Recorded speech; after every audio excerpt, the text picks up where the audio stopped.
আমার নাম ইঞ্জিনিয়ার মনিরুল আলম। আমার বাসা স্কুল ধানমন্ডি রোডে। আমি মূলত বেসিক্যালি লন্ডনে ছিলাম। লন্ডন থেকে আসার পরে আমাদের এলাকার মধ্যে যেভাবে অত্যাচার নির্যাতন জাবেদ চালিয়ে যাচ্ছিল, আমার কাছে চাঁদা চেয়েছিল, 10 লক্ষ টাকা চাঁদা চেয়েছিল সেই আসার পর থেকে।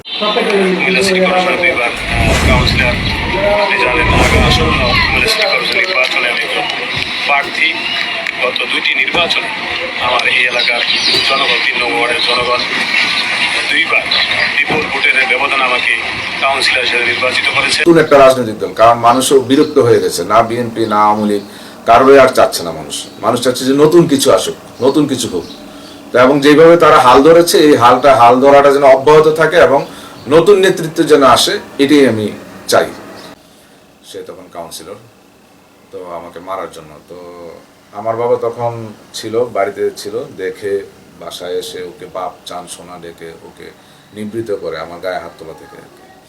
তো যাই হোক, এর এই ধারাবাহিকতায় সে একটা পর্যায়ে একদিন আমার বাসার মধ্যে ঢুকে আমাকে মারধর করে, আমার স্ত্রী সন্তানকে মারধর করে।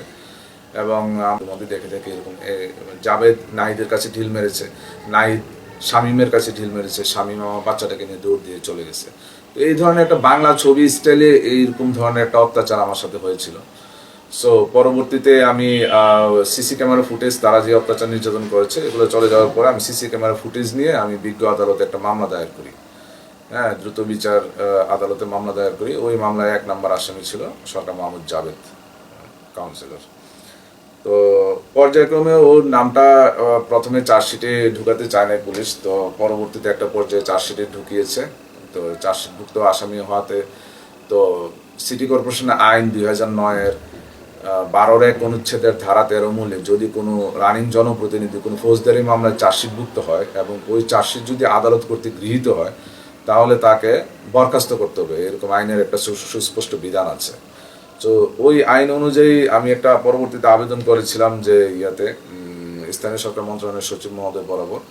ওই আবেদনের প্রেক্ষিতে আজকে সে বরখাস্ত হয়েছে আমার মামলার প্রেক্ষিতে। কোথায় বলতে গেলে এই ওয়ার্ডের মানুষ তো এমন একটা অবস্থা ছিল যে কোথাও মুখ ফুটে কিছু বলতে পারতেছিল না। এমন একটা অত্যাচার নির্যাতন চলতেছিল যে অত্যাচারিত হচ্ছে কিন্তু প্রকাশ করতে পারতেছিল না। কেউ জমি কিনতে গেলে চাঁদা দেওয়া লাগে, জমি বিক্রি করতে গেলে চাঁদা দেওয়া লাগে, বাড়ি করতে গেলে চাঁদা দেওয়া লাগে, কেউ বিদেশ থেকে আসলে চাঁদা দেওয়া লাগে, কারো মেয়ে বিয়ে দিতে গেলে চাঁদা দেওয়া লাগে।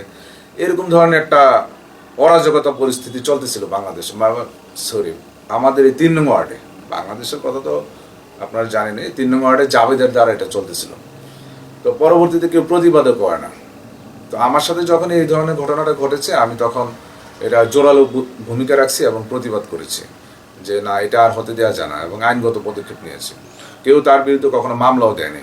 তো আই থিঙ্ক 7-8টা খুনের মামলা হয়েছে, ফৌজদারি মামলা হয়েছে। একটা জিনিস আমার কাছে খুবই খারাপ লেগেছে, বৈষম্য বিরোধী আন্দোলনে পুলিশ লাইনের মধ্যে যে গন্ডগোলটা হয়েছে, ওইদিকে অনেক ছাত্র ছিল, ছাত্রী ছিল অনেক। তো জাবেদ ওই গন্ডগোলের মধ্যে ওপেন অস্ত্র নিয়ে ফায়ার করেছে, গুলি করেছে, এবং তার যে সাঙ্গপাঙ্গগুলো ছিল তারাও ছিল ওইটার মধ্যে।